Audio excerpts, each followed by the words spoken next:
Confession of a former CJNG hitman. They pulled me out of the car with rifles aimed at my chest.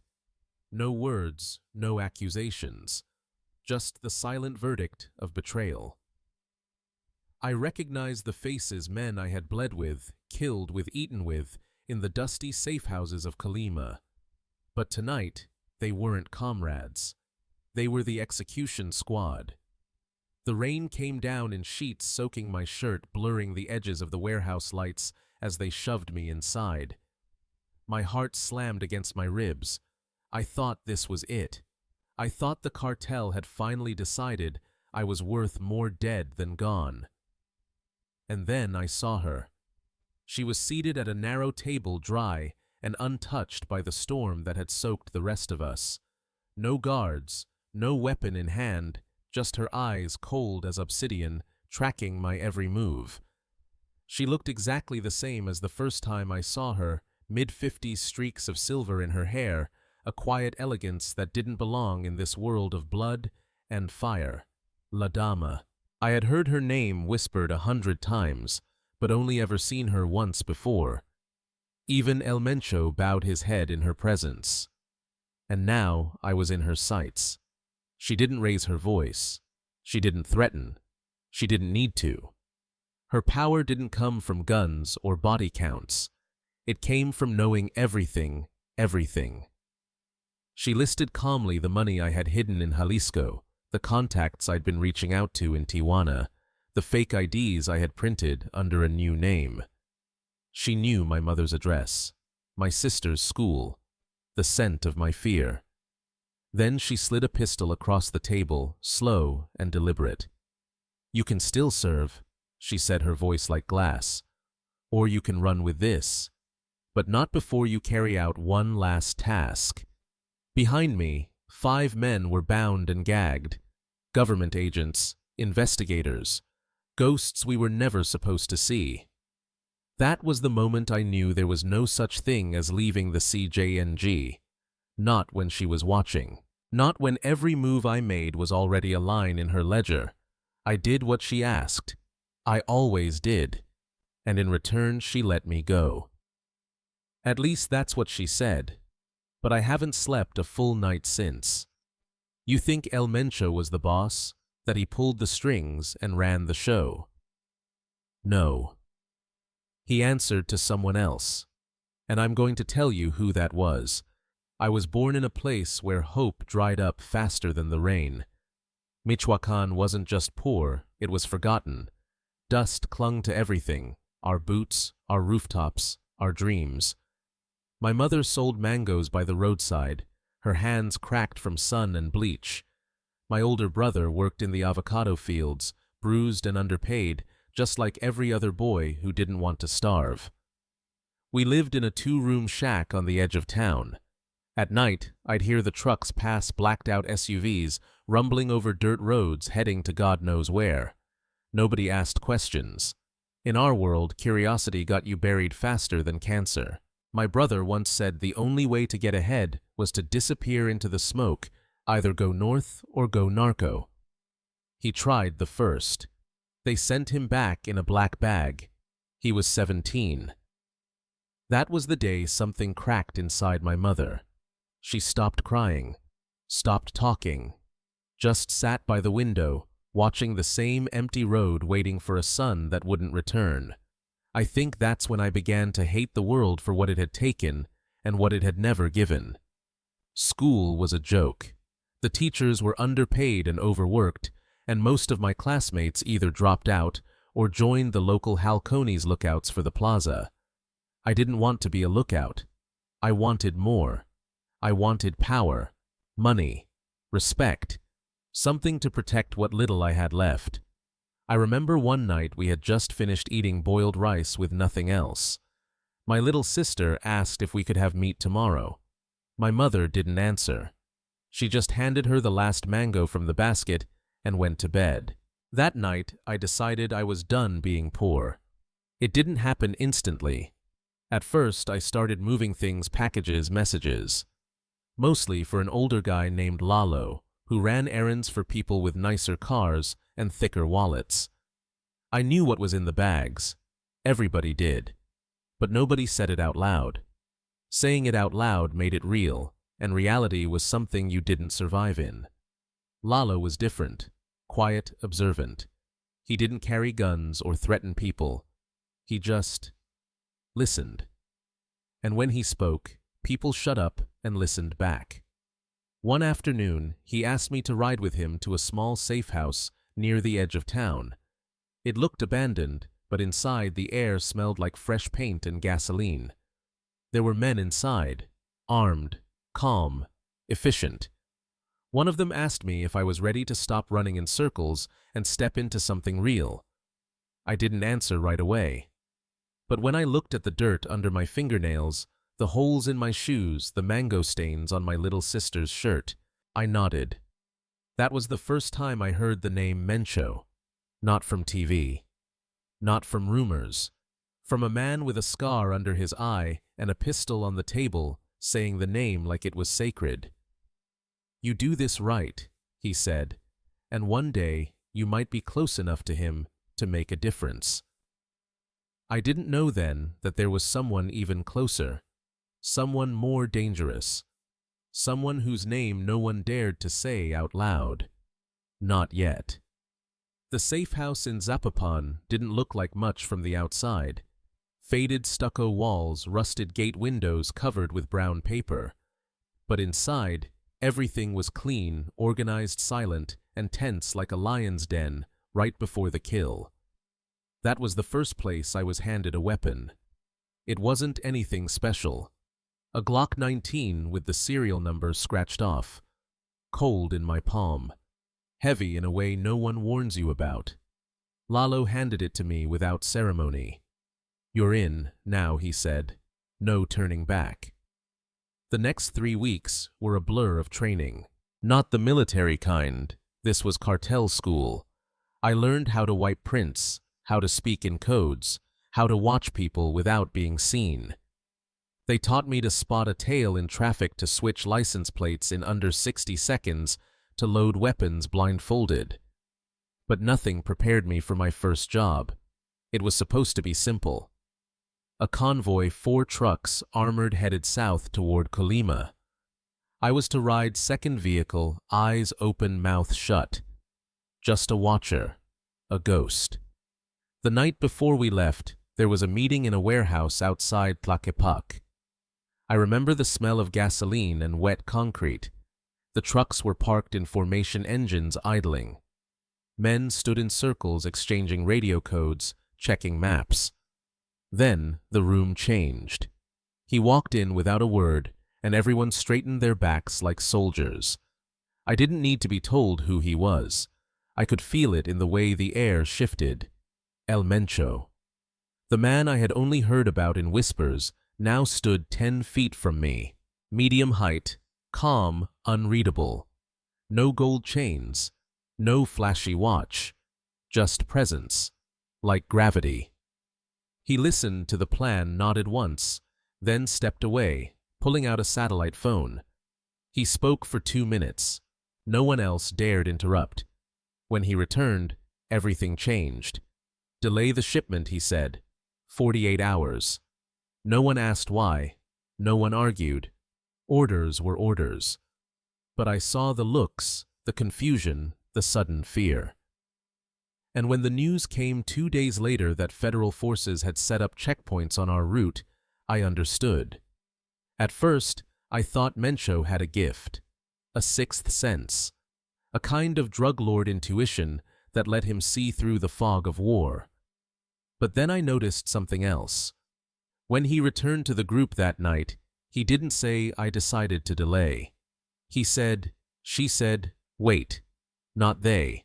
Not my team. She." And the moment he said it, a silence fell. A loaded silence. No one looked up. No one said a word. It was as if that pronoun carried the weight of death. I didn't know who she was, but the way everyone responded told me all I needed to know. She outranked the man they called the boss. That was the first time I felt it, not just the chill of danger, but the realization that we were all following a voice we couldn't see. That behind the convoys and rifles and bloody oaths, someone else was watching, deciding, moving the pieces. And her orders didn't come loud. They came soft, almost like a whisper. But every man in that room listened, including El Mencho. There was no blood oath, no ritual circle of fire, no tattoo to mark the moment. Just a quiet room, a cold chair, and a question. Are you ready to stop pretending you have a choice? It was Lalo who asked, same calm voice, same unreadable expression. He stood in front of a steel table inside an empty warehouse near Tonala. The air smelled like bleach and wet iron. In the corner, a man sat bound to a chair, head hanging, blood crusted on his lip. He's one of ours, Lalo said. At least he used to be. I didn't ask why he was tied up. I didn't ask what he did. I just stared at the pistol lying between us on the table, matte black silencer, attached magazine full. Lalo reached into his jacket and pulled out a folded paper. He placed it beside the gun. Direct orders, he said. From her. I hesitated. My throat dried. It wasn't the killing that made my hands shake. It was that piece of paper. Cream-colored, thick, almost elegant. On it, a single paragraph in cursive, delicate handwriting. Precise. Cold. He withheld product, lied about drop points, spoke to outsiders. This weakness cannot spread. At the bottom, no signature. Just a symbol, simple, feminine. A curved line like a whisper. This is her writing, I asked barely above a breath. Lalo didn't answer. He didn't need to. The man in the chair groaned. His eyes opened. For a second, I saw the same fear in him that had lived inside me for years. Not fear of death, fear of her. She knows, he whispered. Please, just tell her. I didn't mean to. The shot was louder than I expected. Even with the suppressor, it echoed in the cavernous room.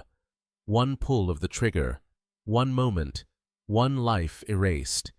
I stood there, heart pounding, ears ringing. The silence that followed was heavier than the sound of the gun. Lalo nodded once, picked up the paper, slipped it back into his jacket.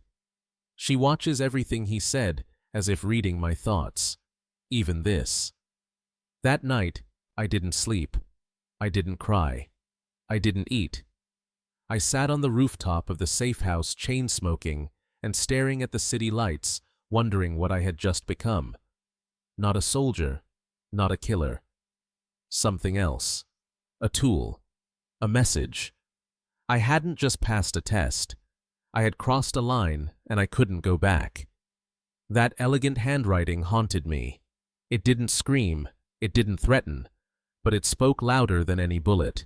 From that moment on, I knew that the true power inside the CJNG didn't wear gold chains or bark commands.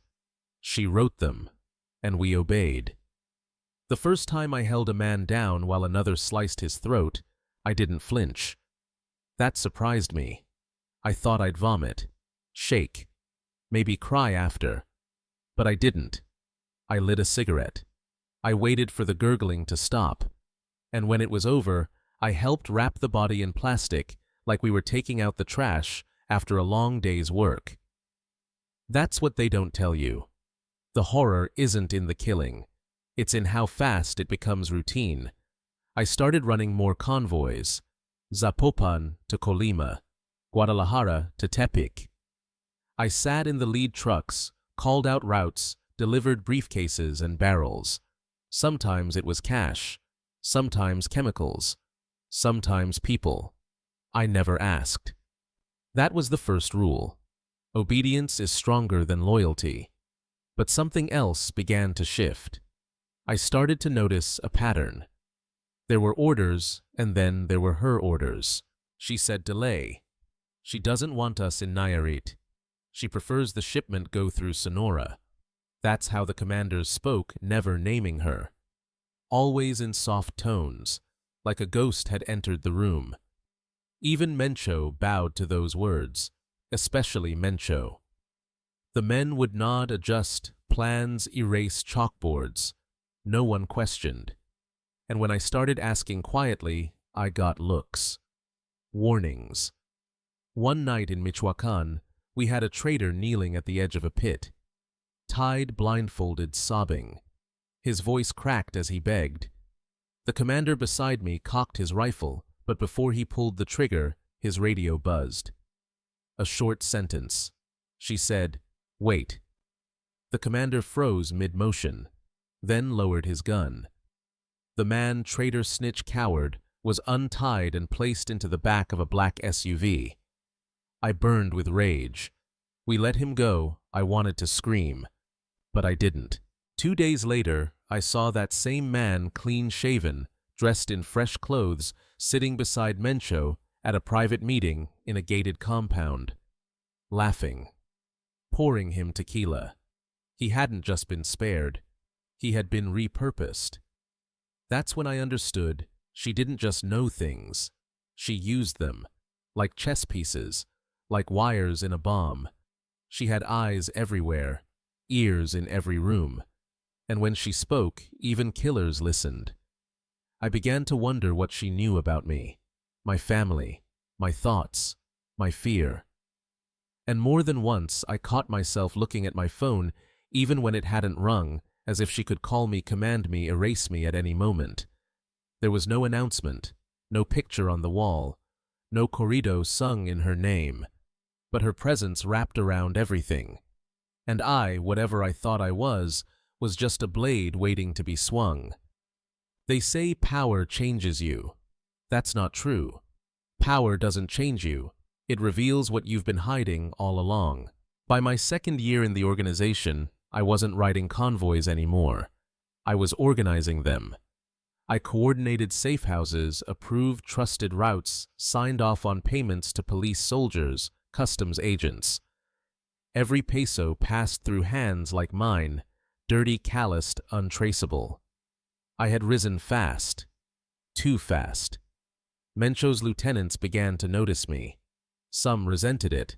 Others tried to pull me close. But none of them knew what I knew. None of them had seen the handwriting. It started with envelopes. Unmarked. Cream-colored. Always sealed. They'd arrive during meetings and shut the whole room down. Inside were notes, corrections, alterations. Sometimes entire new plans rewritten in that same delicate script I had seen the night of my test. She didn't use phones unless necessary. She used ink. Paper. Elegance. One night in Guadalajara, we were reviewing a list of monthly payouts, local police politicians, mid-level military commanders. The accountant was double-checking figures when he opened an envelope and turned white. "She corrected all of this," he mumbled. "It has to be redone. Now." No one argued. No one even spoke. We worked through the night. That same week, I was assigned to escort Mencho himself to a safe house in Zapopan. It was the first time I saw him nervous. He adjusted his collar, fixed his hair in the side mirror, spit into the dirt, then wiped his boots clean like a schoolboy heading into the principal's office. I had seen this man order executions with a wave. I had seen him laugh while people begged for their lives. But that night, he looked small. He walked inside the house alone. We waited outside. No one was allowed in. He was gone an hour. When he returned, he was silent. The lines on his face deeper, his voice lower. He handed me a new list of directives, canceled meetings, rerouted shipments, contacts to cut off. She said to move everything through Sonora, he said, and cut all communication with Nayarit. Effective immediately. No explanations, just a tone. And that tone meant obey or vanish. That was the moment I stopped believing in the myth of Mencho. He was feared, yes, respected, ruthless. But even he answered to her. From that day forward, I listened less to the men shouting orders and more to the silences between them.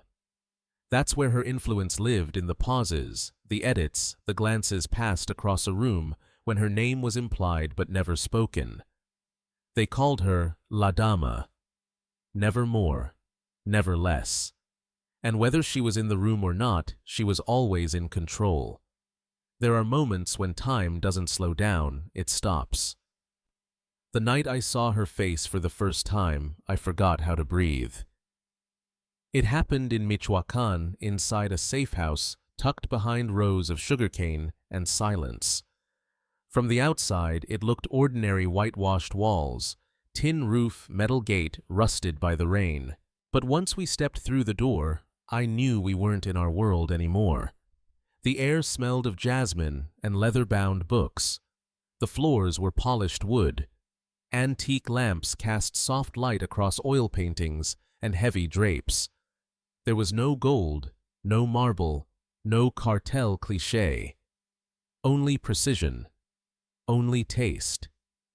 And at the center of it all, she sat alone at a long mahogany table. La Dama.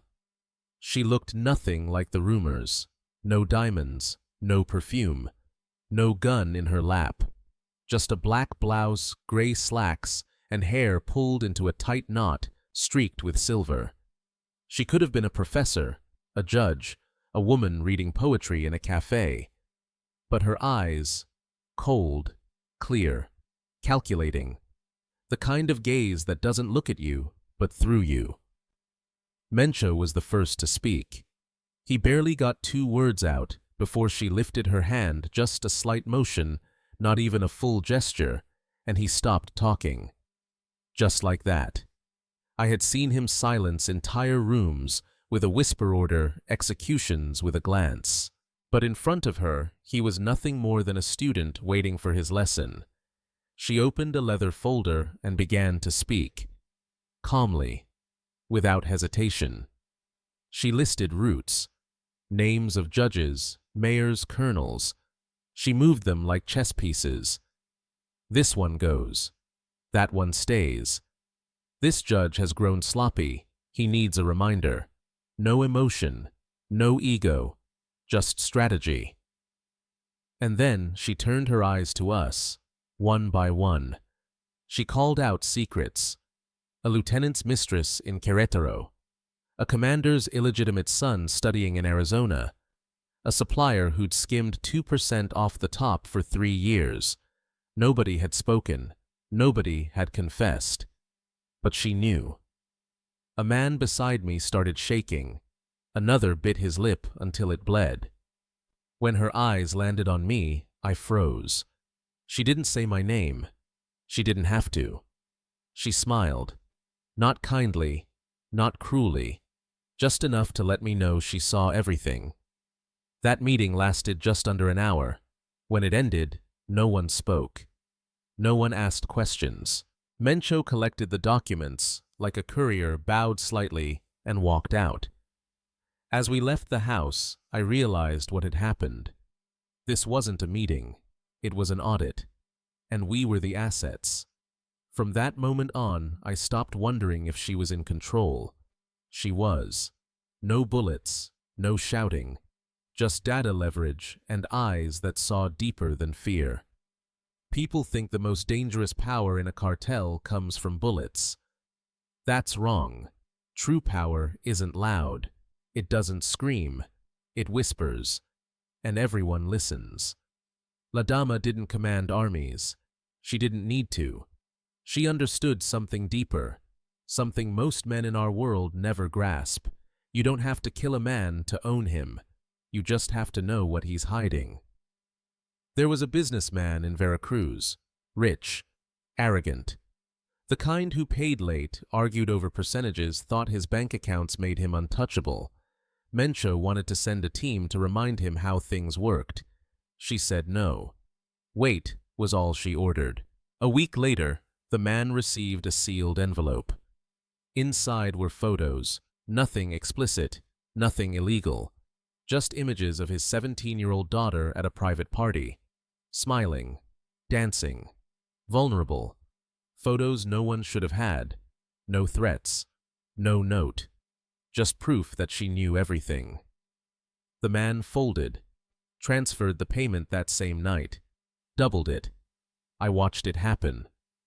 Then came the politician, a senator from Sinaloa who had promised to push a law through Congress, something that would have opened new routes, protected certain shipments. But at the last minute, he resisted. Others wanted him gone. Dead. She invited him to a house near Tepic. I was on escort duty that day. I stayed in a room beside them, listening through the thin wall. Her voice was calm, not seductive, not angry, just surgical. She recited his entire career back to him. Every lie, every bribe, every offshore account. She mentioned a woman he had paid to disappear in 2004, a son he had denied in public but sent money to every Christmas. When she finished, there was silence, long and suffocating. Then his voice broken barely above a whisper. "What do you want?" 3 weeks later, he voted the way she told him to. That was her magic. Where we used guns, she used memory. Where we used fear, she used shame. And when we failed, she used us. I started to see it everywhere. Every decision, every move, every reshuffling of power, it all traced back to her. Not in name, not in signature, but in pattern, in fingerprints left without touching. Even Mencho wasn't immune. In meetings, she could silence him with a look. I saw him raise his hand to speak once, only to lower it before a word escaped his mouth. She didn't glare. She didn't threaten. She simply blinked slowly. That was enough. We were lions in our own heads. She was the cage, and we didn't even realize we were inside it until the door shut behind us. The deeper I got, the more I stopped fearing her presence. I feared her absence, because if she wasn't watching you, you were already dead. I thought I could outsmart her. For months, I planned it, quietly, carefully. I moved cash in small amounts, bought documents from a retired federal in Querétaro, established a new identity, new name, new life, even a backstory. I rehearsed my escape route 1,000 times. Every turn, every gas stop, every lie I'd tell on the way out. I trusted no one. I told no one. And yet she knew. She always knew. A week before I was set to disappear, a fellow sicario, an old friend, confided in me over a beer. "I'm out," he whispered, taking the wife and kids, heading north. The next morning, they found him hanging from a bridge, a note stabbed into his chest with a switchblade. She doesn't forgive. I kept going anyway. I convinced myself I was different, smarter, invisible. The night I left, I told them I was transporting a truck to Colima. Routine. Boring. I had my fake ID and my boot money sewn into the lining of my jacket. The sun hadn't risen yet when I hit the road. I didn't look back. For 5 hours, I believed I had made it. Then came the checkpoint. Not military, not federal. Ours. Black SUVs. Faces I recognized, men I had trained, bled with protected. They didn't shout. They didn't ask questions. Just opened my door and took my gun. They brought me to a warehouse I'd never seen before. Remote. Cold. Quiet. And there she was, La Dama, sitting at a table as if she'd been waiting all along. There was no rage in her eyes, no theatrics, just that unbearable calm. She laid out everything. The money I'd moved, the printer I'd used, the federal agent's real name, the safe house I'd contacted in Tijuana. She listed each step like reading a grocery list. I couldn't speak. Then she pushed a pistol toward me again and offered a choice. "You can disappear," she said softly. "Start over. Leave this behind." My heart jumped. It sounded too easy. But first she added, You'll complete one final task, a gift, for your freedom. Behind me, 5 men were tied to chairs, duct tape across their mouths, government investigators. I recognized one. He had followed me once outside a nightclub. I didn't know their names, but she did. She wanted information. She wanted it all. I did it. Not because I enjoyed it, not because I agreed, because in that moment there was no other option, no way out. I interrogated them. I broke them. And when it was over, when there was nothing left to take, she stood, handed me a leather bag full of cash and said, "You're free." But I wasn't. You don't walk away from something like that. You carry it. In your skin, in your teeth, in your sleep. She let me leave with my body intact, but my soul stayed behind. I changed my name, my face, my story. I moved across borders with forged papers and silent prayers. I paid cash. I stayed off grids. I never called home. I became a ghost, just another man with a scar he doesn't talk about and a past that doesn't belong to anyone. To the world I vanished, but inside she never let me go. Some nights I still wake up in sweat, convinced there's someone at the door. I check the locks 3 times before I lie down. I park facing the exit. I memorize every face in every room. But it's not the gunman I fear. It's her voice. Calm, unhurried, precise, like a scalpel across the brainstem. Even now I hear it, when I hesitate, when I lie. When I reach for anything that feels like control, I hear her voice reminding me I never had any. I tried starting over. I worked in a warehouse under a false identity, slept on a cot, kept my head down. But even there, the shadows found me.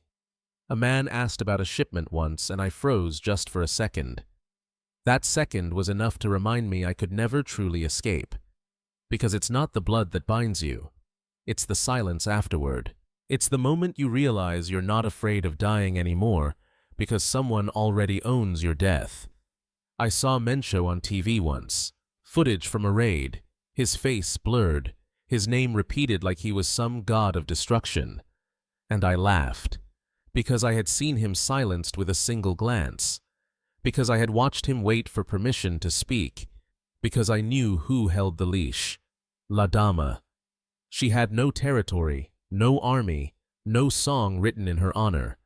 But she didn't need them. She had memory, secrets, and time.